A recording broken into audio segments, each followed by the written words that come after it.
paling tua, paling pertama ya. Paling pertama ada. Oke, kita kembali ke penjelasan yang berulang-ulang tentang apakah yang dimaksud dengan parameterisasi fisis. Jadi pertama karena beberapa peristiwa di atmosfer itu ya, itu skalanya berbeda. Ya, kalau kita bilang ENSO itu kan skalanya bulanan ya, bulanannya panjang. Kemudian lebih pendek lagi ada MJO, kemudian lebih pendek lagi ada tropical cyclone, lebih pendek lagi ada aktivitas konvektif, lebih pendek lagi ada turbulensi.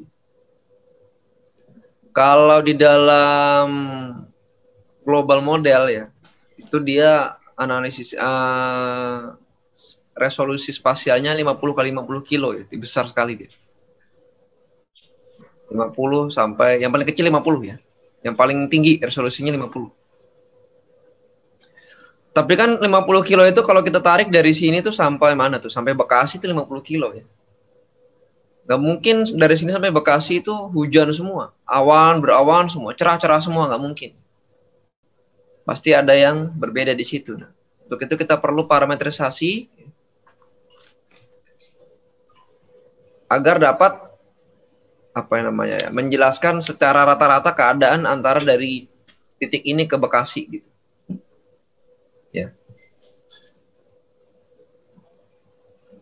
Jadi perlu parametrisasi yang khusus yang memunculkan ciri-ciri lokasi itu ya pada waktu itu.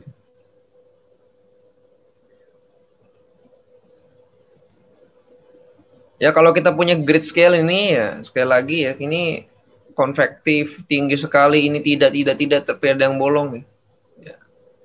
Untuk itu ini nggak bisa dikerjakan di dalam komputasi ya, karena ini udah satuan paling kecil ya, atomus ya, sudah di dalam kategorikan atomus, tidak bisa dibagi lagi di dalam grid ini. Tapi kita perlu kondisi rata-rata yang untuk menceritakan bahwa di sini tuh ada kumulus tinggi, di sini ada rendah. Maka ini dibuatlah satu keadaan rata-rata ya dari sebuah parameter yang disebut dengan parametrisasi. Kemarin parametrisasi dalam bahasa Inggris itu sebenarnya adalah kependekan dari parameter representation. Jadi representasi dari sebuah parameter dinyatakan dalam sebuah konstanta yang merupakan sebuah nilai. Ini kan kita nggak bisa bilang satu, misalnya kalau semuanya ini konvektif tinggi sampai atas ini ya, itu satu. Ini kan kita nggak bisa bilang satu. Tapi nggak bisa bilang juga nol, karena ini masih ada yang tinggi. Untuk itu berapa ya? Mungkin 0,5, 0,4 gitu.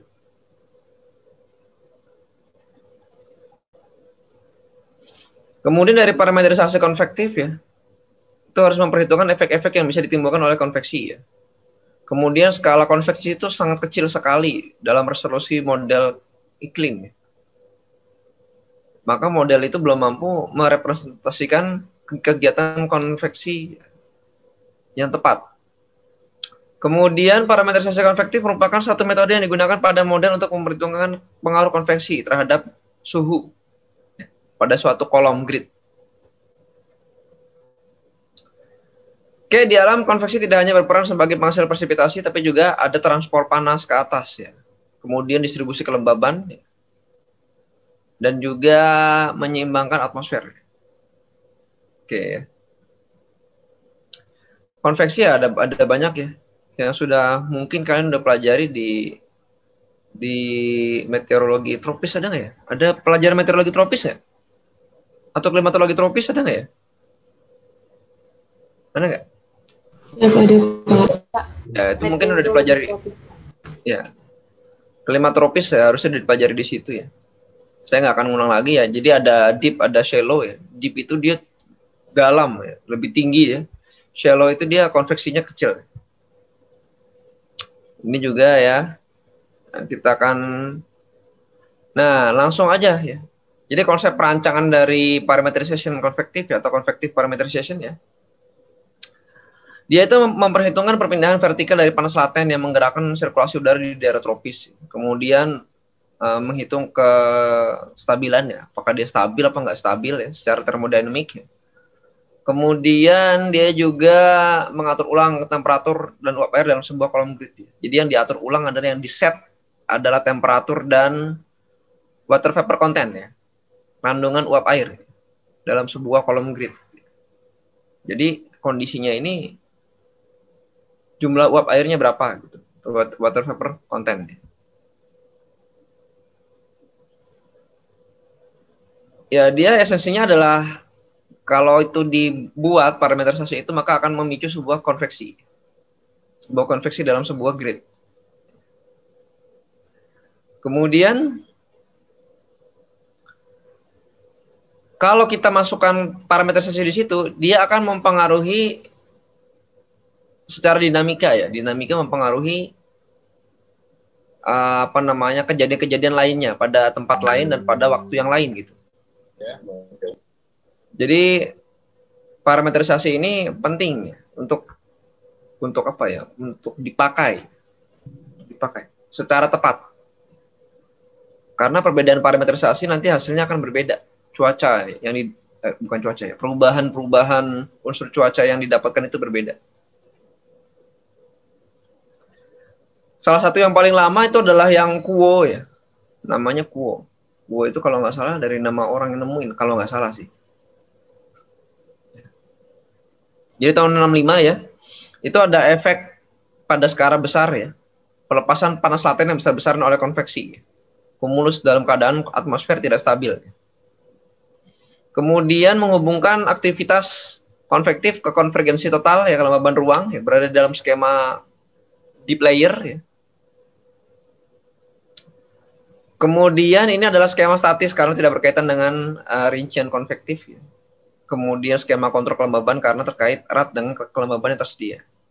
Oke, gerakan deep cumulus convection ya membawa udara permukaan yang lembab langsung ke tingkat yang lebih tinggi melalui perubahan suhu dan rasio pencampuran dapat ditentukan dari adveksi horizontal ya kelembaban dan lain-lain. Jadi skema Kuo ini menekankan kepada deep cumulus convection ya. Jadi peristiwanya deep cumulus convection. Jadi skema Kuo ini diturunkan dari persamaan skala besar ya dalam koordinat X, Y, dan P tekanan ya, untuk suhu potensial dan rasio pencampuran uap air. Ya ini di bagian papernya ini ya. Papernya zaman Kuo tahun 1965 itu ya. Jadi dia menggunakan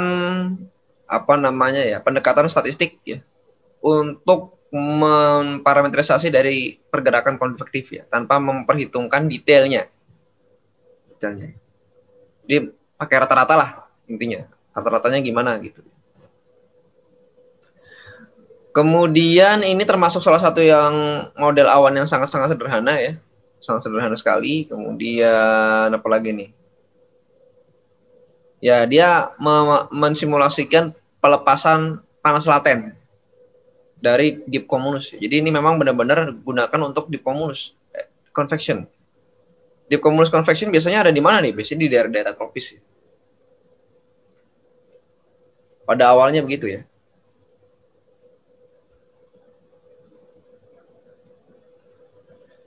Persamaannya bagaimana ya? Persamaannya pasti dia ada melibatkan pelepasan panas laten ya, seperti ini persamaannya ya. Ya saya nggak akan jelaskan juga ya, karena saya juga bingung juga kalau saya jelasin ya. Kok bingung ya? Bingung ya, karena susah ya. Jadi bingung ya. Bahasanya seperti itu ya, intinya seperti itu. Dia melibatkan pelepasan panas laten. Oh iya, ini harusnya saya record ya. Dia melibatkan pelepasan panas laten. Oke ya. Kemudian ya soal persamaan ya saya tidak menjelaskan terlalu detail di sana ya, karena nanti lebih ke fungsionalitas saja ya. Fungsinya apa, prinsipnya apa ya. Jadi ada aktivitas konversi terkait yang terkait dengan konvergensi kelembaban skala besar ya. Nah, di sini masalah utamanya adalah konveksinya itu diasumsikan menggunakan air ya, atau menghabiskan air, water vapor content ya, dan bukan energi ya. Energinya nggak dihitung ya. Jadi tergantung pada jumlah uap air aja. Terlalu sederhana dan tidak dapat mewakili perilaku fisik konveksi yang sebenarnya ya. Jadi begini kalau kita gambarkan itu ya. Kemudian tidak bisa mewakili shallow konveksi ya. Jadi dia menggunakan prinsipnya deep convection, deep cumulus convection. Jadi kesimpulannya di skema Kuo ini adalah konsep dasarnya tingkat presipitasi diseimbangkan oleh tingkat konvergensi horizontal dan kelembaban dalam penguapan permukaan. Kemudian merupakan skema, ya deskripsinya skema sederhana yang memproduksi hujan ya, awan-awan hujan ya, dan meningkatkan kestabilan statis dengan menirukan kenaikan adiabatik basah pada sebuah parsel ya. Jadi teori parsel dipakai betul. Skema ini mendorong profil temperatur dan uap air menuju adiabatis basah. Kemudian skema Kuo ini dipergunakan dalam sebuah pilihan dalam banyak modal riset, dan diantaranya adalah GCM, Darlam, sama Cisairo 9. GCM pakai skema Kuo ya. Kemudian proses konvektif ya, mendorong profil temperatur melewati ketebalan awan ya, menuju adiabatik basah yang di level terendah ya. Kemudian sebagian uap air membasahi sekitarnya ini. Kemudian dan sebagian lainnya jatuh sebagai hujan. Triggernya adalah cap yang besar ya. Cap itu konvektif, saya lupa nih. Ini nilai konvektivitas ya. Kemudian konvergensi uap air yang terintegrasi dalam kolom yang telah melewati nilai batas tertentu ya. Jadi dia memang kandungan uap air yang besar ya dalam keadaan deep cumulus konvektif. Ya ini dia initial state ya. Initial state-nya begini ya. Dia artinya di sini keadaan uap airnya masih banyak banget ya. Terjadi konvergensi moisture ya. Bertemu kemudian dia naik ya, skemanya gitu.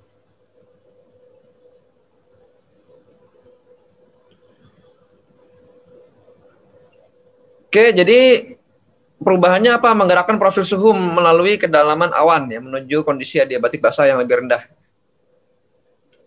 Kemudian jumlah presipitasi yang dihasilkan berbeda-beda setiap model ya. Hal tersebut dikarenakan parameter yang membedakan suplai uap air. Jadi tergantung pada suplai uap airnya.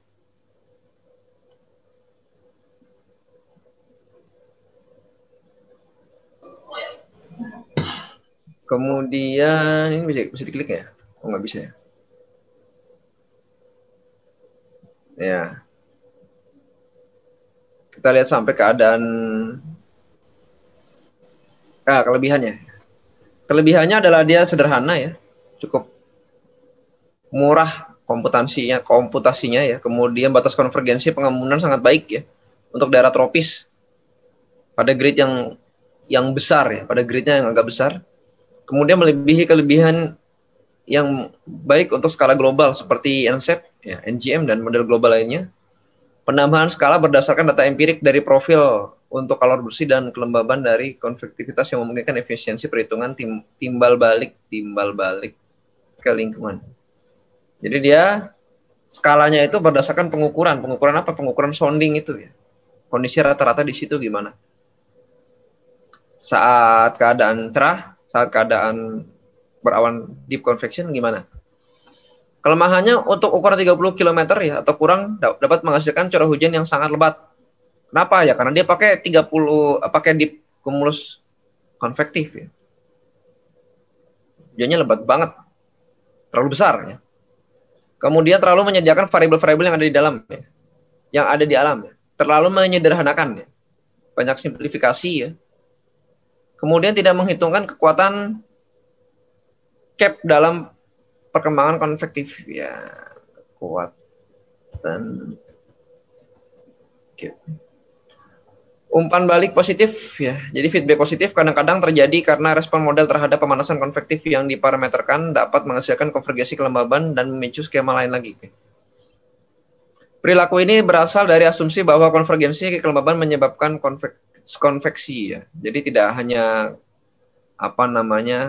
konvektivitas biasa, tapi ketika ada konvergensi itu akan menambah lagi ya. Kalau konveksi kan naik aja, ini konvergensi naik. Kemudian banyak variasi yang ada ya, misalnya termasuk downdraft ya. Apa nih maksudnya ya? Rika menulis apa nih maksudnya?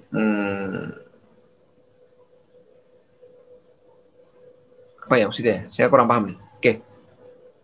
Tidak memasukkan konvektif downdraft ya. Dalam hal tersebut tidak baik untuk simulasi sistem konvektif mesoscale yang mempengaruhi aliran mundari. Oke ya. Jadi tidak terlalu menggambarkan downdraft ya, karena dia konveksi aja. Konveksi apa nggak ada konveksi gitu. Itu ya skema Kuo ya. Skema Kuo ya. Dia intinya adalah dia menggambarkan deep cumulus convection prinsipnya pada grid yang agak lebih besar. Oke, ya. Itu Kuo ya. Jadi kalau ketemu Kuo ya memang kalau pakai Kuo skemanya agak besar, jangan kaget. Hujannya terlalu besar gitu. Kemudian berikutnya adalah AS ya. Arakawa-Schubert. Jadi dari skema Kuo yang kedua adalah Arakawa-Schubert. Ya, awalnya tetap aja ya, saya ulang-ulang lagi ya, biar nggak lupa nih. Parametrisasi itu kenapa? Parametrisasi itu adalah dia menggambarkan kondisi rata-rata pada subgrid scale. Ya. Di mana grid itu dia udah nggak bisa terpotong, nggak bisa lagi dijelaskan, kemudian dia pakai kondisi rata-ratanya. Itu aja ya. Gampangnya itu ya. Jadi tuh di sini bilangnya to present the effective subgrid process ya by resolvable scale fields ya. Jadi resolvable scale fields itu maksudnya adalah dia digantikan menjadi sebuah koefisien atau sebuah parameter rata-rata keadaan itu gitu. Dapatnya dari mana? Dapatnya dari empirik ya. Dia nyoba-nyoba tuh. Nyoba-nyoba kemudian dia ngukur dan di rata-rata ya. Ya ini udah ya. Kemarin udah. Kita langsung aja.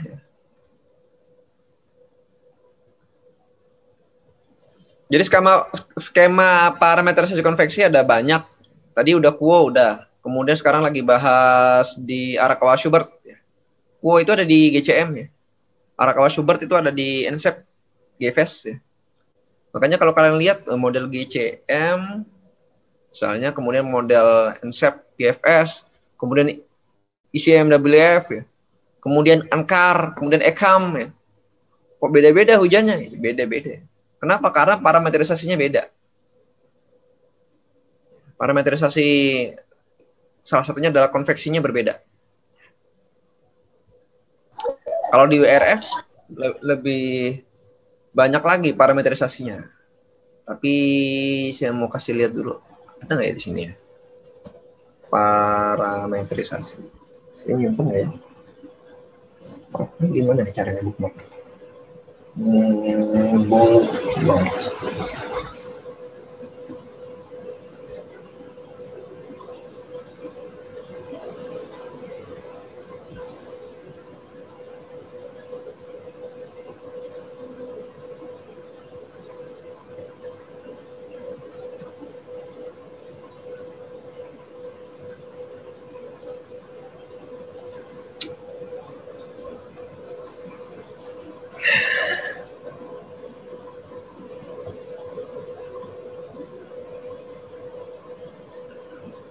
Microphysics option, cumulus, nih. Di dalam WRF juga banyak. Mau pakai apa? Mau pakai Cambridge, BMJ, Grell, AS ya, Arakawa-Schubert. Kemudian ada Grell, ada Titke juga ada, Chang-McFarlane ada juga. Cambridge yang udah dikembangkan lagi ada juga. Banyak pilihannya tuh ya. Ada 90, ada enggak 99 sih. Berapa nih kodenya nih? 1, 2, 3, 4, 5, 6, 7, 8, 9, 10, 11, 12, 13, 14. 14 pada WRF 4.1 yang udah saya install tahun lalu ya. Sekarang 4.2 ada apa enggak saya belum ngecek lagi gitu. Itu baru Cumulus ya. Ya, Cumulus. Kemudian ada juga parametrisasi apa lagi? Ada PBL-nya. Mau pakai skema mana tuh? Banyak lagi pilihannya. PBL. Planetary Boundary Layer Condition. Kemudian apa lagi? Kemudian microfisik. Mau pakai mana lagi? Ada lagi dia di sini. Pilihannya banyak. Kemudian apa lagi? Misalnya radiasi ada nggak? Biasanya ada radiasi. Radiasi ini ada. Radiasi juga ada juga. Jadi emang begitu ya. Parameter.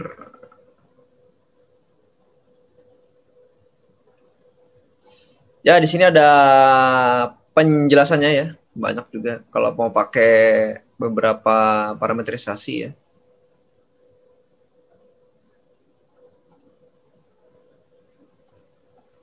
Ya, ini semua kita nanti akan setting ketika melakukan running tuh ya. Hari ini saya cek dulu untuk post processingnya udah bisa apa belum ntar. Banyak banget ya, pilihannya banyak banget. Nah, banyak lagi ya. Semuanya di set. Kalau dalam WRF,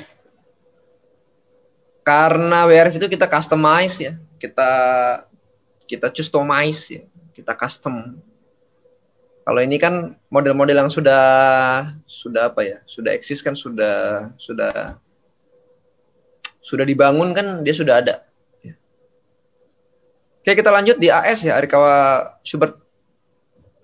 Ini parametrisasi tertua kedua ya, setelah Kuo ya. Tahun 1974.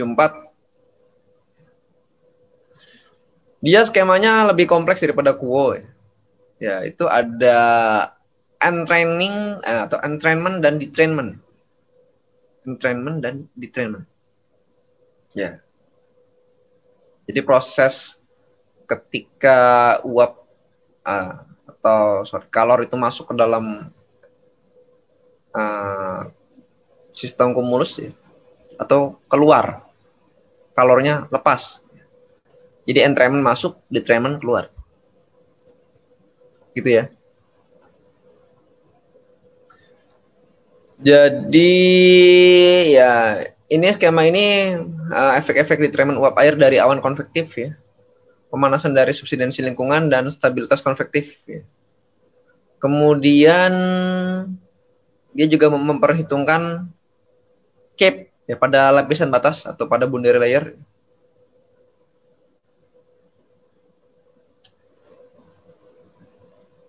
Jadi perubahannya itu adalah proses-proses awan bukan dari penyesuaian ke arah suatu keadaan tertentu ya, tapi kumulus ya, mengakar di lapisan batas dengan berbagai laju entrainment tinggi. Jadi berbeda diasumsikan ada yang paling tinggi, ada yang tanpa entrainment. Kemudian awan mengalami detrainment pada puncaknya ya, menyebabkan pembasahan dan berpotensial mendinginkan atau penambahan kondensasi pada level puncak awan. Jadi setelah detrainment ya, energinya keluar, dia mendingin ya. Kemudian kalau mendingin berarti dia di dalam awan, berarti terjadi kondensasi atau basah dia. Oke ya, jadi di lapisan batas ya, berasal dari downdraft konvektif ya. Jadi dia juga bisa menggambarkan downdraft. Sorry, ini ada apa ya? Oh, masih bisa ngikutin saya atau sudah close ini Zoom-nya? Izin Pak, masih bisa Pak. Kok udah dapet warning? Atau jangan-jangan saya lupa bayar? Mungkin lupa bayar tagihan mungkin. Ya, nggak apa. Jadi pada akhirnya semua awan-awan pada skema ini mengandung downdraft. Diasumsikan memiliki puncak awan. Puncak awan seperti di A ini ya. Kemudian ini naik, kemudian terjadi detrainment, kemudian setelah detrainment apa downdraft dia turun. Jadi semuanya diibaratkan begini semua peristiwanya ya, di AS, skema konvektif AS, Arakawa Schubert. Jadi polanya adalah entrainment, kemudian updraft, kemudian detrainment, downdraft. Gitu aja, gampangnya begitu mikirnya. Ini ada entrainment, updraft, kemudian ya, kan ada entrainment into updraft. Entrainment masuk energinya, updraft, kemudian entrainment keluar downdraft. Gitu. Intinya gitu. Gampang. Ya. Tidak perlu berpanjang-panjang ya, karena kita nggak membahas ini. Kalau di sana ada pelajarannya di kelas meteo ya.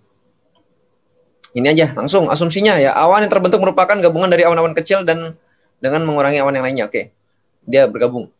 Kemudian asumsinya adalah batas penutup berdasarkan asumsi bahwa batas ya atau boundary layer ya.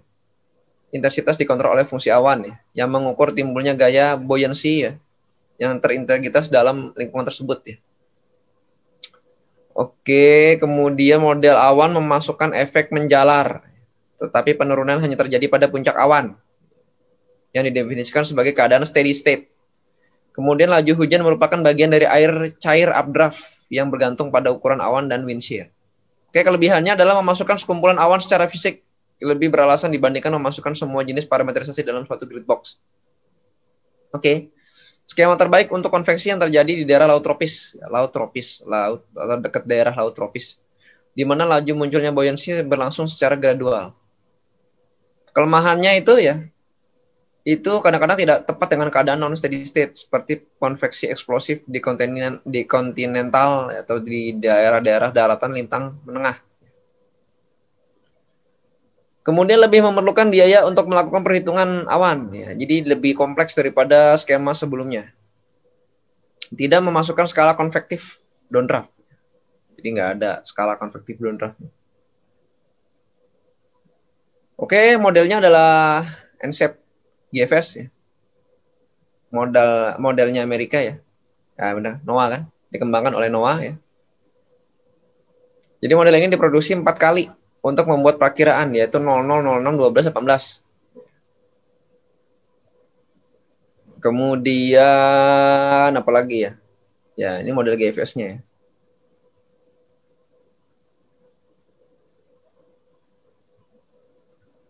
Kemudian dikembangkan juga SAS. SAS Simplified dari AS.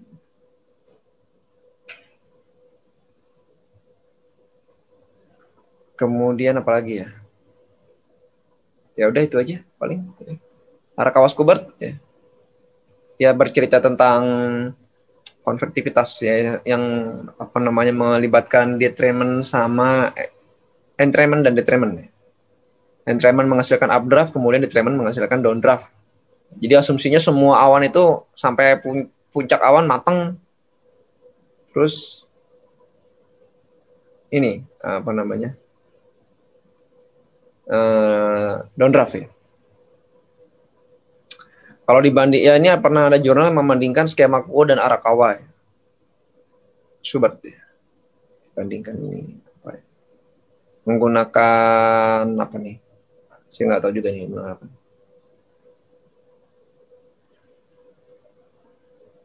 Oke ya. Arakawa Schubert itu ya beda. Kita cari lagi perbedaannya dengan yang lain. Kemudian skema mana? Ini agak susah. Ini aja dulu lah.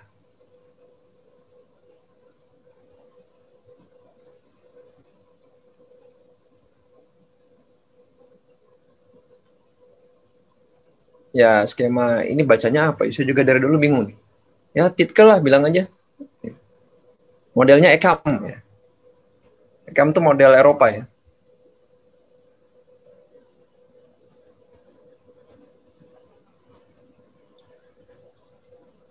Ini ngulang lagi yang tadi ya.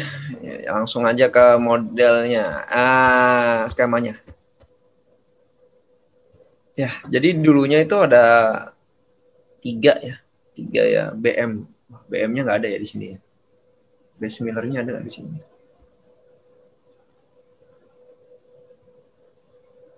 Nggak ada. Oke lah. Tadi udah jelasin Kuo, kemudian jelasin AS ya. Sebenarnya masih ada BM. Base Miller nanti masuknya ke backtalk kayaknya.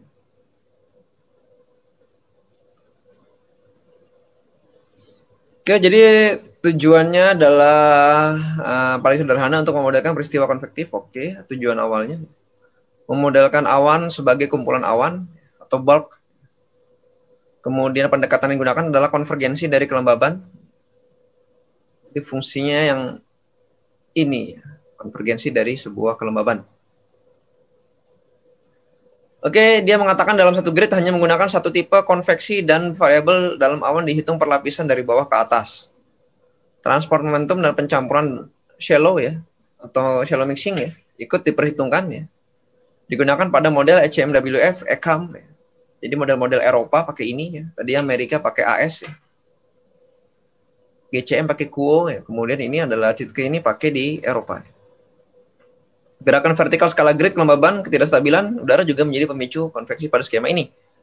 Tidak hanya menghitung updraft, tapi ada downdraftnya spesifik. Kemudian uap air yang naik dominan dipengaruhi evaporasi tanpa pengaruh proses lain. Kemudian baik untuk output data parameter CAPE. Dan pengaruh konvergensinya juga bisa terlihat. Ini yang dipakai yang di salah satu yang digunakan secara operasional di BMKG ya pakai ECMWF. ECMWF pakai BMKG itu. BMKG pakai itu gitu. Kemudian ya dia melibatkan large scale budget equation, pendorong konveksi kumulus yang diperhatikan hanya dari sisi termodinamis. Kemudian parameter turbulen di lapisan batas diasumsikan terjadi secara terpisah. Kontribusi updraft, downdraft, dan subsidensi lingkungan telah diekspresikan dengan nilai rata-rata sebagaimana asumsi yang digunakan bahwa updraft dan downdraft konvektif dapat dimodelkan oleh model satu dimensi. Jadi di rata-rata ya, kondisi updraft dan downdraftnya. Persamaannya kayak gini, baca aja nanti ya, kalau mau mendalami ya. Yang penting tahu maksudnya apa dulu. Model awan dideskripsikan sebagai kumpulan atau bulk. Jadi nggak hanya updraft yang ditekankan di skemanya si AS, tapi juga ada downdraftnya. Oke, langsung aja. Ini tadi ya, kalau penjelasan entrainment tadi ya, laju massa yang masuk dari lingkungan, baik bebas awan maupun berawan dalam konvektif updraft. Ya. Detrainment, penyebaran massa. Ya. Atau dia pelepasan energinya juga lepas. Ya. Jadi entrainment apa detrainment ini terjadi pada turbulen, pertukaran massa melalui tepi awan.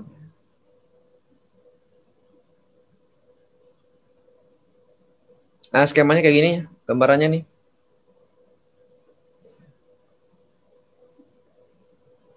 Jadi bulk mass flux scheme ya dengan pendekatan konvergensi kelembaban. Ya.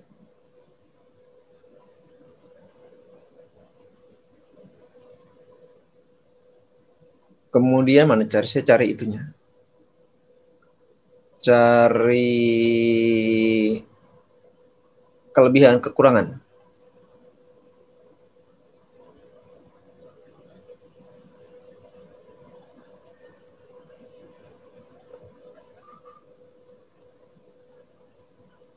Ada nggak di sini? Nah, kelebihan kekurangan ya. Kelebihannya menghitung variabel-variabel dalam awan secara lebih terperinci ya, per lapisan dari dasar awan hingga puncaknya. Jadi dia per lapisan ya. Kelebihannya itu ya. Lebih baik ya menggambarkan itu. Kemudian tujuannya skema ini lebih sederhana dalam mempresentasikan sifat-sifat kumpulan awan ya. Representatif untuk gabungan downdraft dan updraft ya. Baik untuk merepresentasikan konvektif di siang hari karena proses konveksinya yang hanya bergantung pada pemanasan matahari. Tidak berdasarkan yang namanya tadi itu? Konvergensi ya. Seperti di skema AS. Baik digunakan di wilayah tropis ya. Kekurangannya perlu adanya penelitian lebih lanjut. Oke, kemudian konveksi dalam satu grid dianggap sama.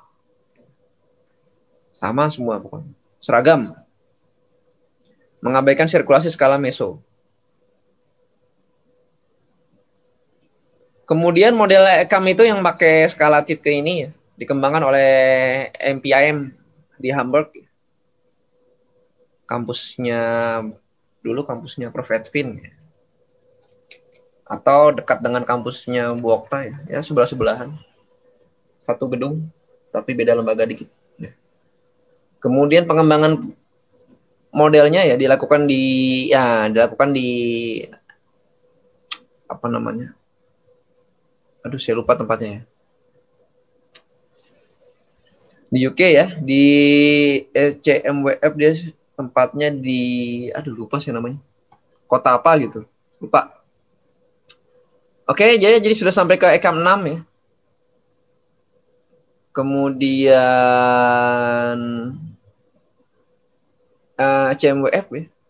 Oke, kemudian apa lagi nih? Ya, itu ya. Dipergunakannya itu. Ini EKAM ini bisa di-download. EKAM itu nama modelnya ya. Pengembangnya CMWF. Kadang-kadang yang disebut CMWF, model CMWF. Padahal ya EKAM itu. Jadi sebenarnya dia nggak pakai skema Titke murni, tapi yang udah dimodifikasi sama Nordeng. Nordeng ini orang mana nggak tahu saya. Namanya Nordeng.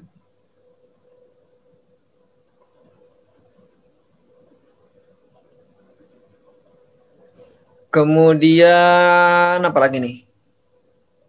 Ya, ini hasil penelitiannya. Diverifikasi di pusat juga dilakukan ini. Contohnya ini ya. Oleh Prof. Edwin. Waktu lagi kuliah di MBI.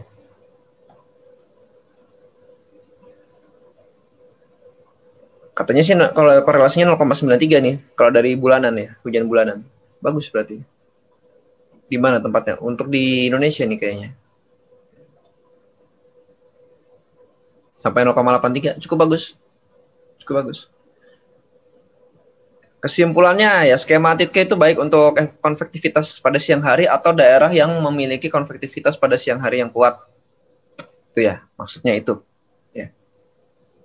Kemudian kalau kita mencari CAPE, baik itu untuk dilakukan dengan skemanya ini ya, skema konvektivitas Titke ya.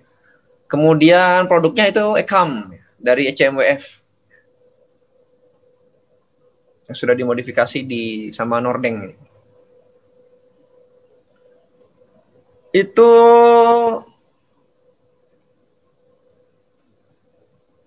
untuk 3 parametrisasi. Ntar saya mulai upload lagi deh. Internet kampus belum nyala nih, jadi nguploadnya berat banget, lama. Ada pertanyaan tentang parametrisasi baru 3. Mau lanjut lagi? Tanya dulu apa? Saya buka pertanyaan dulu.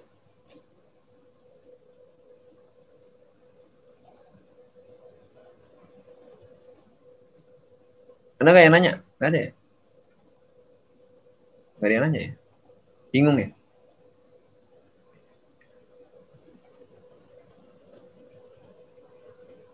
Kalau yang tertarik baca aja ya. Yang nggak tertarik nggak apa-apa juga sih. Oke, berikutnya skema Chang-McFarland.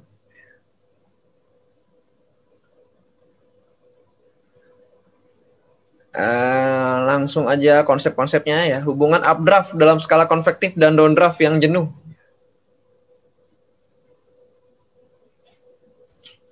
Oke, seluruh gumpalan-gumpalan jenis memiliki flux massa ke atas. Sebentar.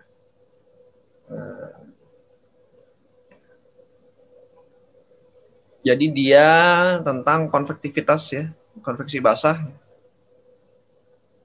Menekankan kepada CAPE. Contohnya ini ya. Mana ya contohnya ya? Duh, ini terlalu banyak ininya nih. Bentar. Terlalu banyak pendahuluannya.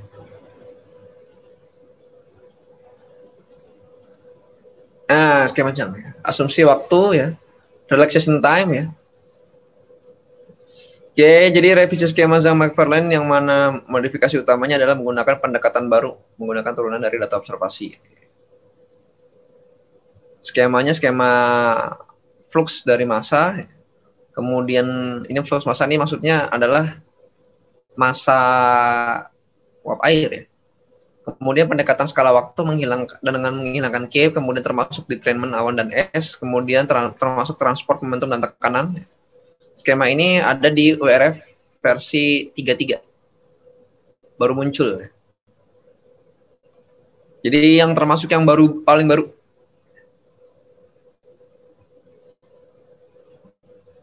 Ya ini ya, jurnal-jurnalnya ya.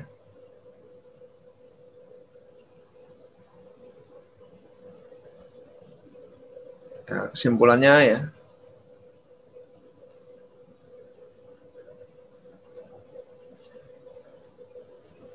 Jadi skema ZM ini ya, ini dia menghasilkan variabilitas iklim dan antar musim yang wajar dalam model global NCAR. Yang pakai NCAR nih. Jadi skema ini kurang baik ya untuk pengamatan di siklus diurnal. Kemudian downdraft penting dalam stabilitas power konvektif ya. Skema ZM ini punya kelebihan ya. Cocok digunakan dalam parametrisasi di wilayah tropis, khususnya di wilayah TCZ ya. Sangat baik dalam parametrisasi awan deep convection. Kekurangannya lebih terfokus pada proses deep convection sehingga proses shallow convection dianggap tidak menghasilkan hujan. Kadang-kadang hujannya kecil. Ya, ZM ya, modelnya NCAR. NCAR ini di Amerika juga ya. Ini orangnya sering ke Indonesia nih. Si Zhang ini sering ke Indonesia. Oke, kemudian apa lagi ya? Bechtold.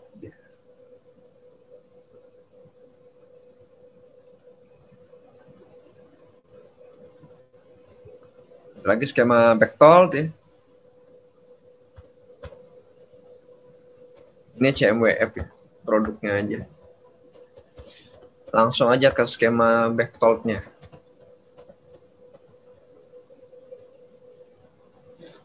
Ya, perspektifnya adalah eksperimen transport tracer, kecenderungan konvektif tropis dan variabilitasnya, siklus harian konveksi dan forecast untuk sistem konveksi mesoscale, lebih ke mesoscale ya.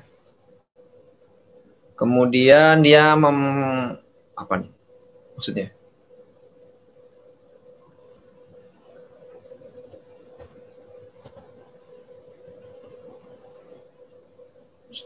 Kesimpulannya, parametrisasi Bechtold menjelaskan kontribusi proses fisik ya, subgrid siklus energi global. Oke. Kemudian parametrisasi konveksinya ya dalam kerangka flux massa terbatas pada beberapa masalah penting yaitu entrainment, detrainment, penutupan konvektif ya, proses penyesuaian, kemudian masalah numerik. Oke. Aplikasinya pada model IFS termasuk model satu kolom prediksi jangka pendek dan musim global ya. Jarang dipakai nih ya.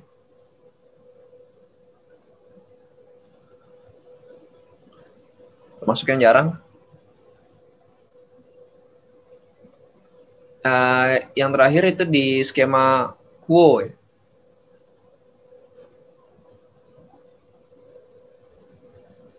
Sorry, Kenfridge, KF. Langsung ke skema KF. Skema Kenfridge ya. Kenfridge ini ya, skema yang dirancang untuk mengatur ulang massa dalam sebuah kolom agar cap terpakai.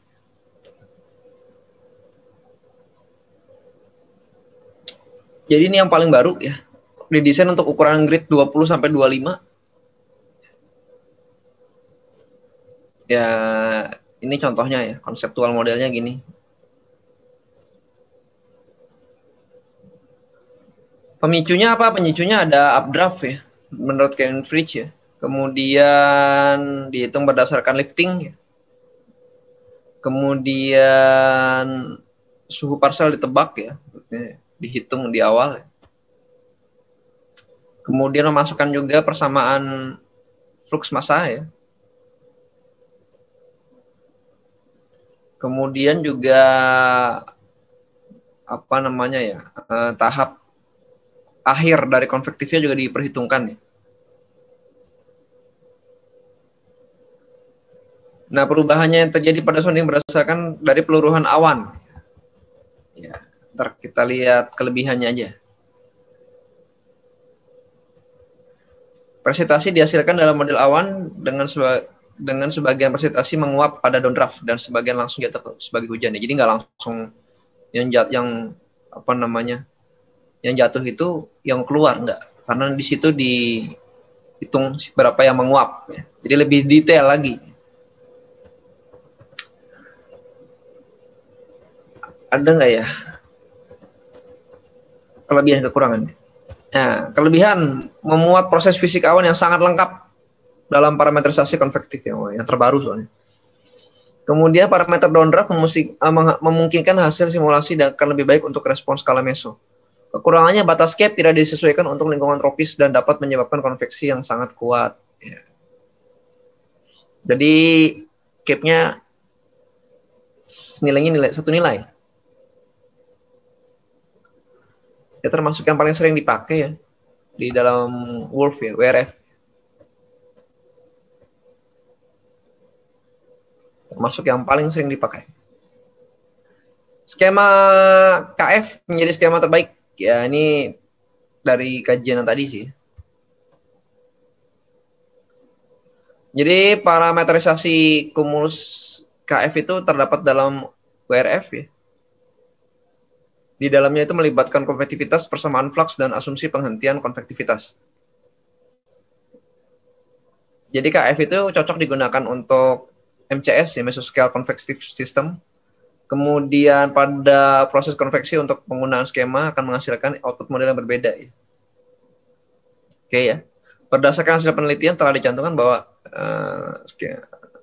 tergantung daerah lokal. Oke, itu betul.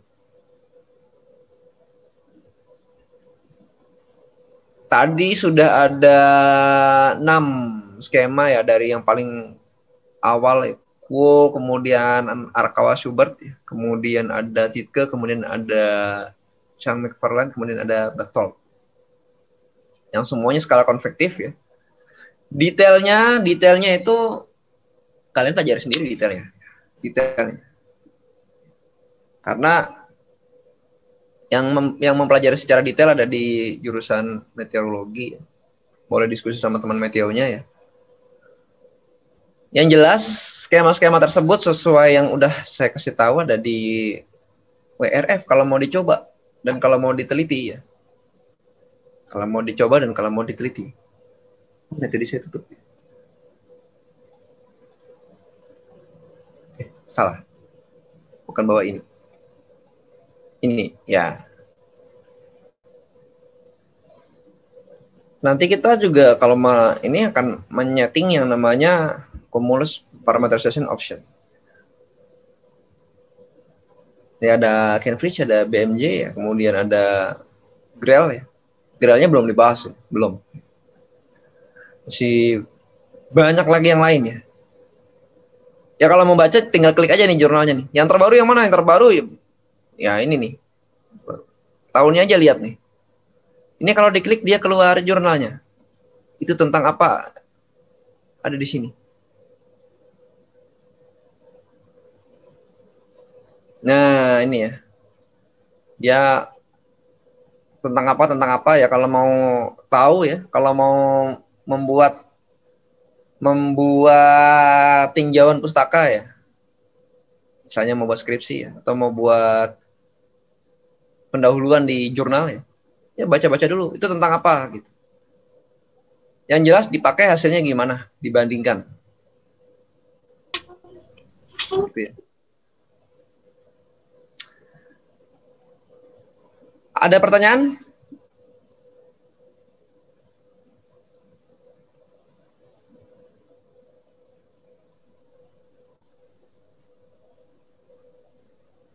Silakan pertanyaan. Pak. Jangan diam aja. Bertanya, Pak. Iya, silakan. Estimatori silakan.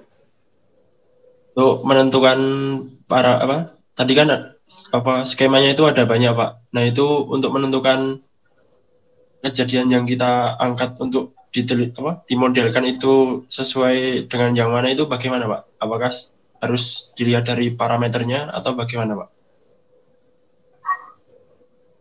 Oke. Kalau dari teorinya tuh bebas. Kalau mau memodelkan apa saja itu ya pilih sendiri ya, bebas. Trial and error. Cuman ada praktikalnya. Praktikalnya secara praktisnya gampangnya adalah kita baca jurnal. Kita mau apa nih modelin hujan es. Bacalah jurnal hujan es. Hujan es baca, kemudian yang memodelkan itu pasti sudah pernah ada gitu. Nggak mungkin belum ada ya. Pasti sudah pernah ada yang memodelkan itu. Pakai apa? Pakai skema ini misalnya. Pakai skema KF misalnya yang terbaru untuk konvektif parametrisasinya ya. Cuma dicek lagi nanti bener nggak pakai itu atau biasa dibandingkan KF sama apa? KF sama BMJ gitu. Ya, KF-nya sudah ada, cuman BMJ ini juga ternyata ada lagi orang pakai PMJ gitu. Jadi caranya adalah baca jurnal yang sudah ada. Kejadiannya yang kita mau lihat ya. Bukan ya bisa tempat ya. Tempatnya misalnya di Jakarta biasa pakai apa? Kejadiannya hujan, kita mau memodelkan hujan es sama angin puting beliung sama memodelkan kabut asap beda semua tuh. Peristiwanya berbeda gitu. Yang membutuhkan parametrisasi yang berbeda gitu. Ya tidak hanya satu ya. Karena satu dengan yang lain ini saling melengkapi gitu. Gitu ya. Kriterianya. Jadi gampangnya adalah baca jurnal, dia pakai apa untuk peristiwa apa, dicoba di situ, dibandingkan dengan yang lain yang mirip-mirip dengan itu gitu, parametrisasinya. Misalnya nemu ada 2 yang bagus, ya dua-duanya dibandingin ya. Itu udah jadi satu tulisan. Jadi sebenarnya membuat tulisan itu gampang sekali ya. Dalam meteorologi ya. Artinya nggak akan kehabisan judul gitu. Yang susah kalimat ya. Kalimat kadang-kadang judulnya habis gitu. Apalagi instrumen, waduh. Susah. Instrumen mungkin ada alat baru. Kalau kalimat, ya harus cari yang unik. Ya. Sampai sekarang sebenarnya saya masih agak bingung juga perbedaan klimatologi sama meteorologi ya. Gitu ya. Itu batasnya tipis banget itu. Dan menurut saya sih harusnya sih nggak usah dibedain. Menurut saya. Karena kalau di luar negeri ya sama aja meteorologi, klimatologi. Saya kan jurusannya kan di Birmingham kan Applied Meteorology and Climatology. Bedanya apa? Bedanya sama aja. Bedanya ya kajiannya aja. Kajiannya kalau meteorologi dia sesaat, kalau klimatologi agak lebih panjang dikit. Itu aja. Gitu ya. Jadi gitu ya. Gampangnya cari jurnal yang sudah ada. Kalau bisa sih jurnalnya internasional. Oke, ada lagi? Jadi tidak ada kata yang benar pakai ini, nggak ada. Ya, nggak ada kata gitu ya. Jadi kejadian ini yang benar pakai ini, nggak ada kata yang benar dalam parametrisasi. Cuman lebih cocok atau tidak cocok itu aja. Jadi kalau bikin kesimpulan nanti dia misalnya cocok digunakan, bukan benar, bukan salah, enggak. Tidak ada benar, tidak ada salah dalam pemodelannya. Kenapa? Karena model itu selalu salah gitu. Enggak ada yang benar ya. Cuman dia cocok apa enggak cocok aja gitu. Oke. Yang lain? Udah jelas belum? Rizky Matori? Sudah, Pak. Terima kasih, Pak. Silakan, siapa aja boleh.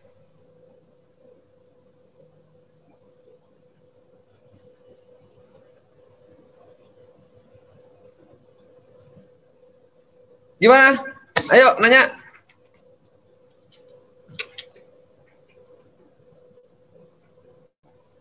Gak ada yang tanya nih.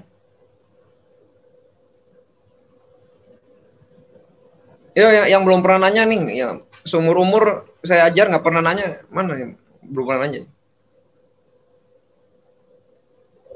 Ayo. Tanya apa kek? Masa ada yang ditanya? Silakan. Yang mau tanya? Iya. Silakan.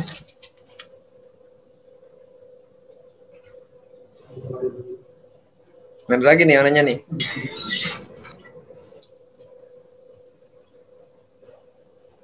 Silakan yang mau tanya silakan. Izin Pak, izin bertanya. Ya, apa ayo? Izin Pak, dari jurnal kan itu dikatakan kalau misalnya itu parameterisasi itu kan kombinasi dari beberapa skema ya Pak, kayak misalnya mikrofisis gitu-gitu. Nah itu apakah hasilnya nanti akan mempengaruhi satu sama lain atau mereka independen aja Pak sama skema yang mereka buat sendiri gitu? Masih Pak. Jadi sebenarnya gini, kalau parameterisasi yang itu maksudnya adalah list parameterisasi itu. List daftar settingan parameterisasi dalam WRF itu ya, yaitu isinya kombinasi dari settingan-settingan, pilihan-pilihan skema yang kita pilih gitu. List parameterisasi. Jadi parameterisasi itu sebenarnya parameterisasi konveksinya, skemanya ABCD gitu. Jadi keluarganya gitu. Skema itu opsi dari parameterisasi. Parameterisasi konveksi. Pilihannya skema Arakawa, skema KF, skema Kuo. Tadi yang kita jelasin skema. Yang diparameterisasi adalah konveksi. Kemudian ada lagi parameterisasi PBL. Skemanya A, B, C, D. Nah, skema dalam ketika dikumpulkan dalam sebuah parameterization list, ya, kalau di dalam WRF namanya apa namanya ya? Saya lupa, optionnya itu ya, opsi-opsinya itu kadang-kadang bekerja, kadang-kadang enggak kalau dihubungin. Kenapa ya? Mungkin tadi ya kemarin ya, dia itu antara skema pada parameterisasi yang lain, skema pada parameterisasi suatu parameterisasi dan skema pada suatu parameterisasi yang lain itu berbeda, ya, yang menghasilkan kadang-kadang modelnya itu menjadi tidak konvergen ya, maksudnya dia itu tidak stabil ya. Jadi menghasilkan angka yang terlalu besar gitu. Jadi error, nggak kerja ya, nggak bisa kerja. Tapi beberapa ada yang cocok. Ya. Nah, apakah mempengaruhi satu sama yang lain? Iya, jelas. Tergantung pada unsur apa yang mau kita lihat. Dia pengaruh. Misalnya parameterisasi konvektifnya A, parameterisasi radiasinya B. Kemudian satu lagi parameterisasinya konvektifnya A, radiasinya C. Itu hasilnya beda. Perbedaannya sejauh mana ya? Itu perlu diteliti. Perbedaannya sejauh mana? Tergantung apa yang kita lihat. Tidak akan sama ya. Tidak akan sama. Jadi apakah dia bekerja sendiri-sendiri ya? Pada teorinya dia bekerja sendiri-sendiri. Dia memparameterisasi, dia sebuah skema melakukan parameterisasi di bidangnya itu. Ya kalau Kuo ya bidangnya ya bidang konvektif. Ya. Kalau skema radiasi RRTMG misalnya, ya dia memparameterisasikan radiasi sendiri-sendiri. Tapi di dalam WRF dia digabungin, hasilnya mempengaruhi satu sama yang lain gitu. Bahkan kadang-kadang ada yang nggak bisa bekerja. Ada bacaannya di dalam WRF itu. Jadi parameterisasi ini hanya bekerja kalau parameterisasi di tempat lainnya, misalnya radiasinya, itu skemanya yang ini gitu. Ada catatannya tuh. Nah, saya kasih lihat ya. Mana tuh dia? Ini udah di share screen belum ya? Belum, berarti share screen dulu. Oke ya. Jadi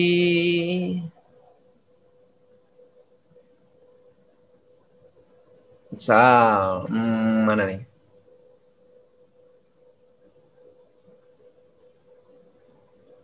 Nah ya.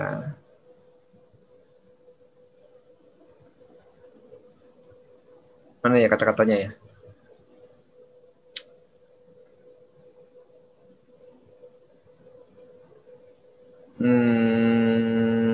Sini aja lah, dari atas lah. Nah, ini. Ini deskripsi ya, salah. Nah.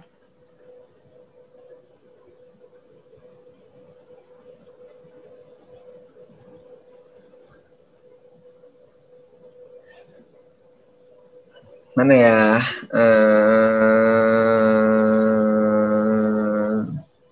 Ada bacaannya dia. Hanya bisa dengan yang tertentu. Di atasnya sini ya.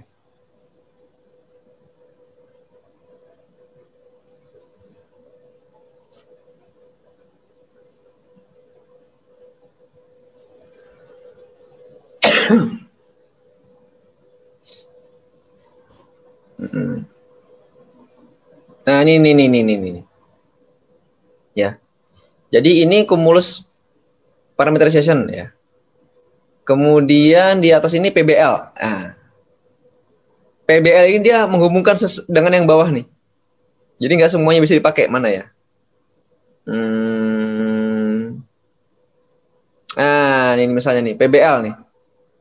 Ketika PBL-nya ini, maka dia masih use option-nya ini 2, KMOPT-nya 2 atau 3 ya. Jadi dia udah ngasih tahu nih, kalau pakai ini maka opsi-opsi yang lainnya itu harus ini gitu. Nggak bisa pakai yang lain gitu. Itu artinya kalau pakai yang lain dia akan error. Kalau pakai yang lain dia akan error. Kemudian di sini ada nggak bacanya ya?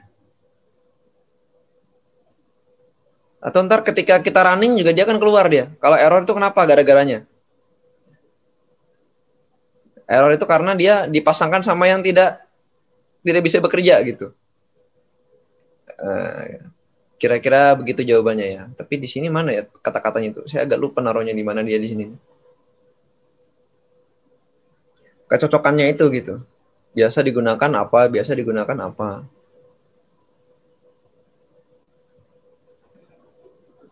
Apa ini ya? Apa ini? Physics and Dynamics option.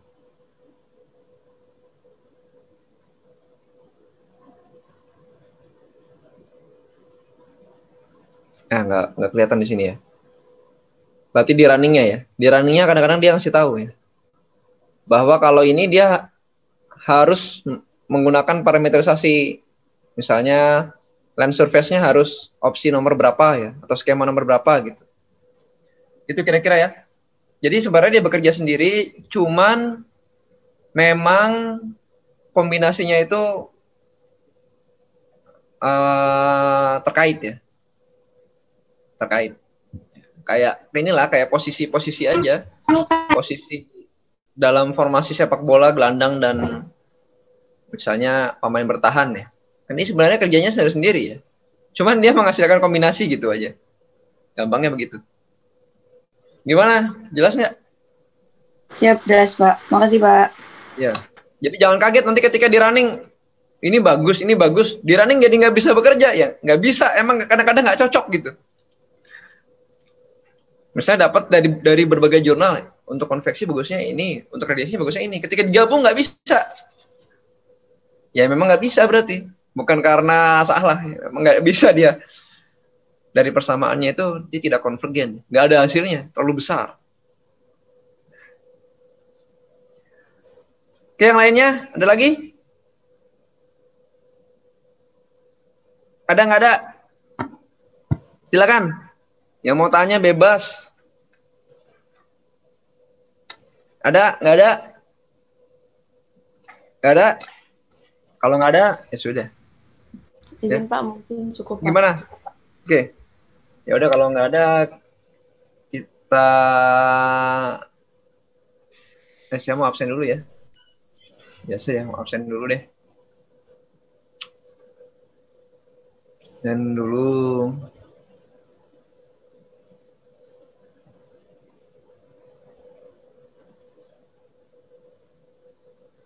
Lutfi ada nggak? Siapa hadir, Pak? Rensi ada nggak? Siap hadir, Pak. Rizky ada? Hadir, Pak.